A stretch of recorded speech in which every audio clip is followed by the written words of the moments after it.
Hello people, welcome back to my channel. అందరి భోజనాలు అయ్యాయా? నా భోజనం అయింది ఇందాకే. మీరేం తిన్నారో కామెంట్స్లో నాతో షేర్ చేసుకోవటం మర్చిపోకండి.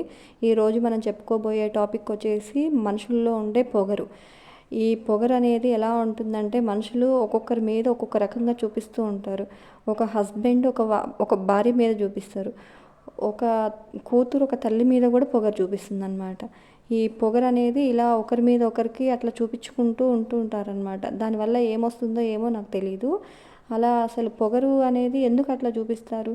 ఇన్ కేస్ మన పక్కన కొంచెం మామూలుగా వాళ్ళు ఎలాంటి వాళ్ళైనా సరే, వాళ్ళ వే ఆఫ్ డ్రెస్సింగ్ స్టైల్ కొంచెం బాగాలేదు అనుకో, వాళ్ళు వీళ్ళు తక్కువ వాళ్ళు, వీళ్ళకు మనకు సంబంధం లేదు, నేనేదో గొప్ప, నేను మంచిగా ఐరన్ చేసిన బట్టలు వేసుకున్నాను, సో నాకు నా స్టేజ్ ఇది కాదు అని చెప్పేసి తను లేసి వెళ్ళిపోతారనమాట. కొందరు, నేను అందరి గురించి నేను చెప్పట్లేదు, కొందరు అలా బిహేవ్ చేసే జనాలు మన మధ్యలోనే ఉన్నారండి. అసలు మన మధ్యలోనే తిరుగుతూ ఉంటారు. మనం కూడా ఇన్ కేస్ మన లైఫ్లో ఇలాంటి వాళ్ళను మనం ఒక్కసారైనా చూసే ఉంటాం ఇప్పటి వరకు.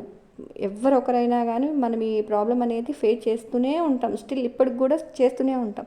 కాకపోతే కొందరు అది బయటకు చూపించలేరు, కొందరికి లోపల ఉంటుందన్నమాట. అలా కొంతమందికి అలా చూపిస్తూ ఉంటారనమాట. సో ఏమైందంటే, ఇది మనుషుల్లోనే కాదు, కొన్ని ఎగ్జాంపుల్ నేను చెప్తాను. ఒక ఊర్లో ఒక ఆవు ఉండేదన్నమాట. ఒకప్పుడు పూర్వం రోజుల్లో మన ఎద్దుల బండ్ల మీద అమ్మవారి ఊరేగింపు అనేది జరుగుతూ ఉండేదన్నమాట. మీ అందరికి ఐడియా ఉందో లేదో నాకు తెలియదు, కానీ అట్లా అమ్మవార్లని ఊరేగింపడానికి ఎద్దుల బండ్లు కట్టేసి ఊరేగింపు చేసేవాళ్ళు అనమాట. అలా ఒక ఎద్దును అనుకుంటారనమాట ఊర్లో జనాలందరూ. అనుకుంటూ ఉంటే ఆ ఎద్దు అనుకుంటుందన్నమాట తన మనసులోనే, నేను చాలా గొప్పవాణ్ణి, సో అని చెప్పేసి తన మనసులో కొన్ని అనుకుంటూ ఉంటుందన్నమాట. అలా అనుకుంటూ ఉంటుంటే ఇక ఆ రోజు ఎద్దుల బండి వీళ్ళు కడతారనమాట. కట్టిన తర్వాత ఆ పాకలో నుంచి దాన్ని తీసుకురావటం, బొట్లు పెట్టడం, చూసిన వాళ్ళందరూ దండాలు పెట్టడం, దానికి కావాల్సినంత ఫుడ్ పెట్టడం వల్ల దానికి ఇంకా పొగరెక్కిపోతుంది అనమాట. ఎప్పుడైతే ఆ రోజు ఊరేగింపు కంప్లీట్ అయిన తర్వాత అమ్మవార్లను తీసుకెళ్ళేసి గర్భగుడిలో పెట్టేసిన తర్వాత సేమ్ మళ్ళీ ఎద్దును తీసుకెళ్ళేసి పాకలో పెట్టేస్తారు.